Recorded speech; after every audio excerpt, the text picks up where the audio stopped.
Bueno, buenas tardes. Muchas gracias por estar aquí.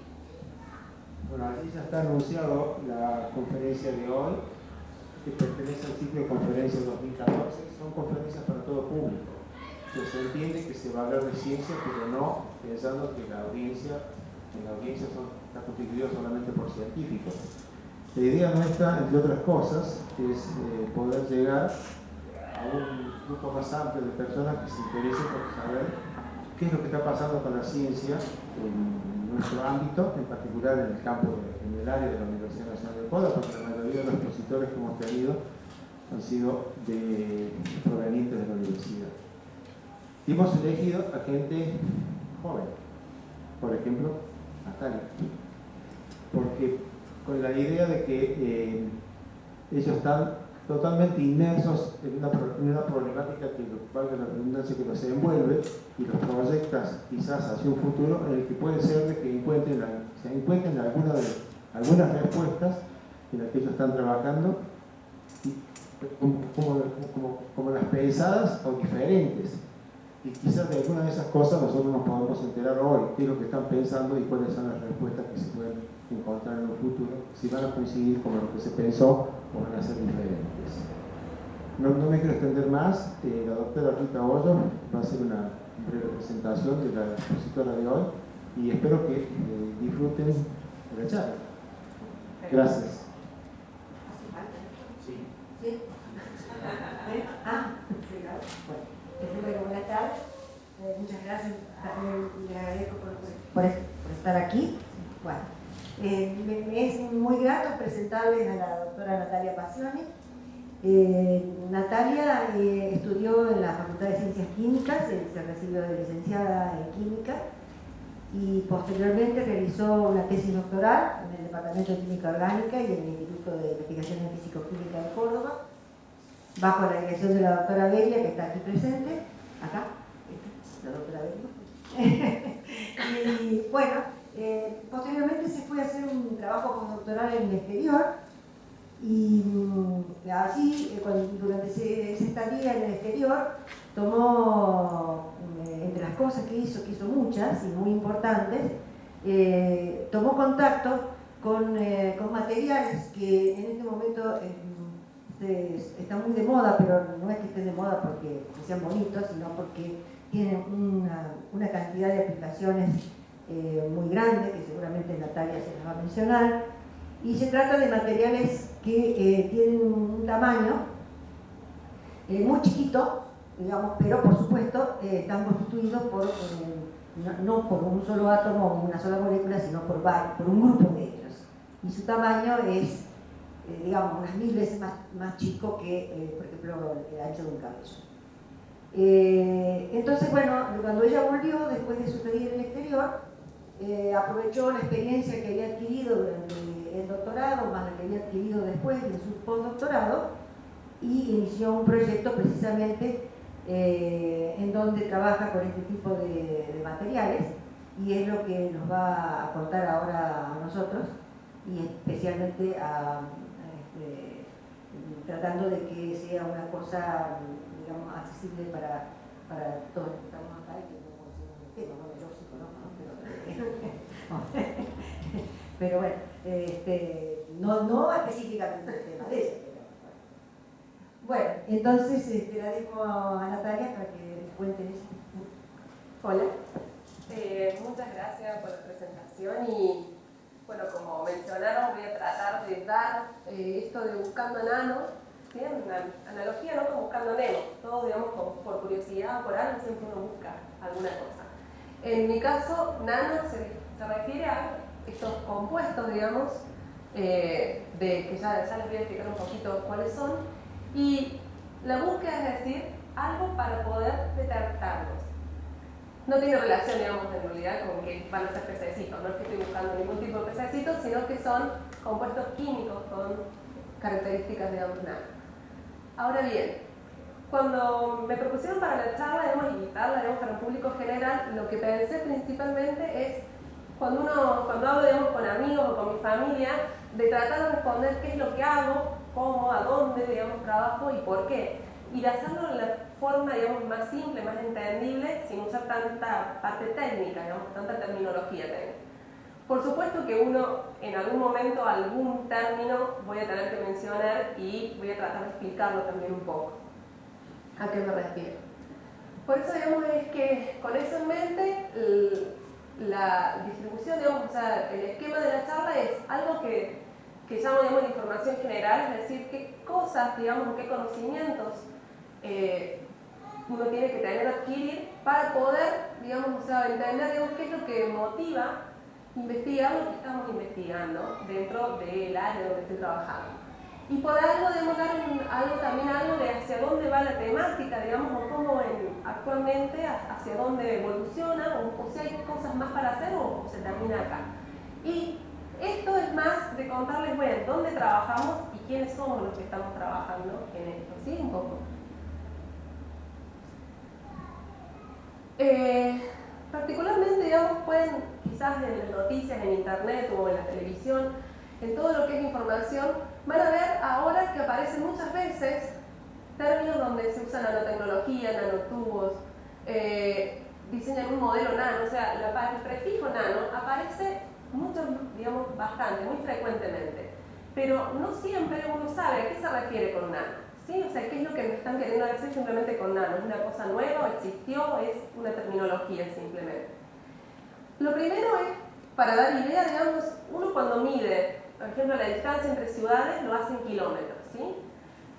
Cuando queremos hablar entre moléculas o átomos, no podemos hablar en kilómetros o en metros, porque estamos en otra escala. Entonces, básicamente, ese prefijo hace relación a la escala nano.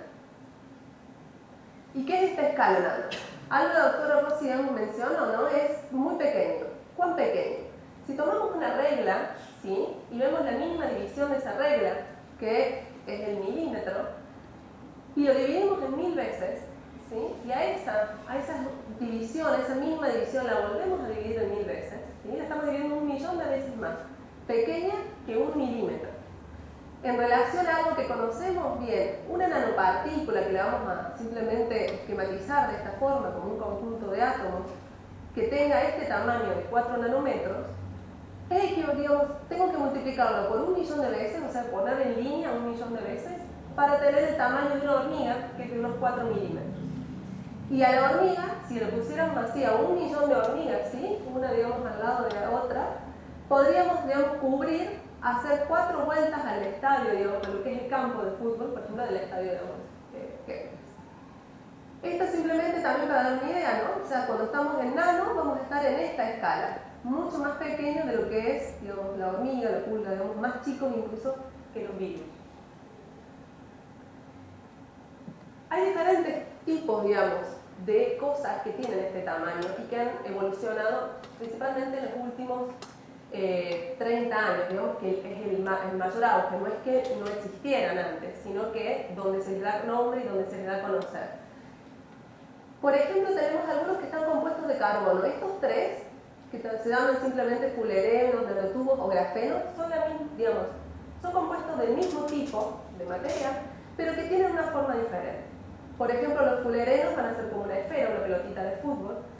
Si a esto, digamos, lo desenrolláramos y... ¿Cómo? Tienen la misma geometría. Exacto. Sí. Después, digamos, esto es un tubito, ¿sí? Es como si uno sacara de la mina del lápiz y sacara lo más fino, digamos, o sea, un nanómetro de espesor y lo enrollamos, podemos llegar a tener lo que son nanotubos de carbono. Y si a esa lámina la dejamos simplemente estirada, tendríamos lo que es el grafeno. Y para darnos una idea. Por otro lado, digamos, tenemos si son de metales, el compuesto, digamos, puede ser oro, puede ser cobre, puede ser plata, o cualquier otro metal, que tengan esto, digamos, estas dimensiones al menos en uno de sus lados, de 1 a 100 nanómetros, se denominan nanopartículas metálicas. Y hay otros tipos también de compuestos que simplemente se denominan puntos cuánticos y tienen otras propiedades, pero no dejan, digamos, de ser similares en algún aspecto. ¿Qué cosas cambian entonces si algo es nano? Lo que pueden haber escuchado si han estado en alguna charla o han visto por ahí, es que cuando uno cambia mucho el tamaño, va disminuyendo, aumenta la relación superficie-volumen. ¿Y qué significa? O sea, o cómo uno da. Si uno tiene un cubo, esto digamos de 4 centímetros de lado, ¿sí? Uno puede calcular de ahí qué superficie ocuparía ese cubo y es 96 centímetros cuadrados, ¿sí? La superficie total. Es como si el cubo lo abriéramos y lo ponemos en el piso y medimos qué superficie ocupa. Ahora, a este cubo, en ese mismo digamos, volumen, lo puedo hacer con 8 cubos de 2 centímetros. Y fíjense, la superficie ahora, si esos cubitos los empezamos a abrir y los ponemos sobre el piso, vamos a ocupar 192 centímetros cuadrados. Y así sucesivamente, ¿sí? Vamos cada vez mucho mayor la superficie para el mismo volumen. Entonces eso le da características de que tenemos mayor superficie expuesta, por lo tanto vamos a tener propiedades de mayor reactividad, o sea, interacciones de otro tipo, digamos, más diferentes. Para que se den una idea, cuando uno llega al nanómetro, y por eso son tan especiales estos compuestos, si hiciéramos este mismo, digamos, 4 centímetros, un cubo de 4 centímetros, pero con cubos de 1 nanómetro, podríamos cubrir 384.000 metros cuadrados, ¿sí?, de superficie, para que se den una idea de la magnitud, digamos, de lo que tiene. Ahora bien, ¿qué otras cosas cambian, ¿no? Dentro, por un lado, de la relación. Por otro lado, imagínense una gota, digamos, esta gota que está a punto de caer, que les pega a ustedes, digamos, en la cabeza, que lo pega a cualquiera. Prácticamente ni sentimos, no la vamos ni sentir. Ahora, si fuésemos una hormiga, ¿sí?, la cosa cambia, el tamaño ya es muy similar, ¿no?, al tamaño de la hormiga, y entonces la interacción entre la hormiga y esa gota es muy diferente. Lo mismo pasa a escala de nanomateriales, ¿sí? Ahora, la interacción con algo de un tamaño similar va a tener una importancia significativa. Como dijo Feynman, Feynman es quien se considera el padre de la nanociencia, ¿sí?, porque fue el primero, no sé si el primero, pero quien acuñó la terminología o quien encontró que en esta escala, ¿sí?, había muchas cosas aún por descubrir. Entonces, una de las frases que él dijo es que los átomos, a una escala, digamos, muy pequeña, es como si no existieran si uno los mira desde una escala mayor, ¿sí? Por ejemplo, un átomo para un humano no significa nada en la dimensión. Pero ahora, si trabajamos a esa escala, ¿sí?, y tratamos de ver cómo interacciona un átomo con otro átomo, entonces las leyes que operan, las leyes se refieren a leyes de la física, van a ser muy diferentes a las que nosotros conocemos macroscópicamente.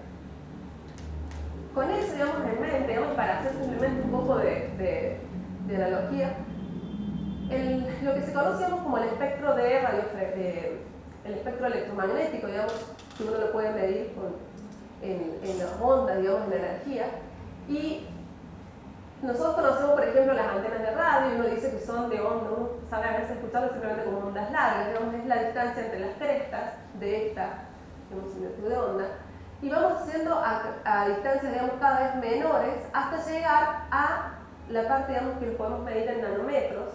Y acá tenemos, si ustedes se fijan, lo que es la luz visible y también que se llama ultravioleta, que vienen todos, digamos, podemos encontrarlas dentro de la luz solar, ¿sí? El Sol tiene todas estas energías, lo podemos llamar. Uno puede llamar en energía o también lo podemos a veces encontrar llamándolo en longitudes de onda.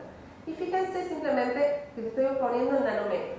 Recién hablamos de que la hormiga, digamos, ante la gota es muy importante. Entonces, ¿qué pasa cuando la luz interacciona con algo que tiene un tamaño similar? ¿Qué cambia entonces cuando eso es nano? Cuando tenemos, por ejemplo, oro, plata, cobre, ¿sí?, como nosotros lo conocemos en algo que es masivo, que se dice, y le da la luz, digamos, lo iluminamos, seguimos viendo que es dorado. Ahora, ¿qué pasa si disminuimos el tamaño del oro, digamos, la plata, el cobre, hasta nanométrico? Por ejemplo, esta copa, sí, que podríamos decir que es un ejemplo de nanotecnología del siglo IV después de Cristo, o sea, por lo tanto, lo que les digo, digamos, la parte nano es nuevo el término, pero existe de manera intuitiva, por decir, desde siglos. Cuando se le ilumina, ¿sí?, uno ve luz roja. ¿Y por qué se ve esa luz roja si esto es de oro, digamos, y tiene oro, plata, digamos, cobre?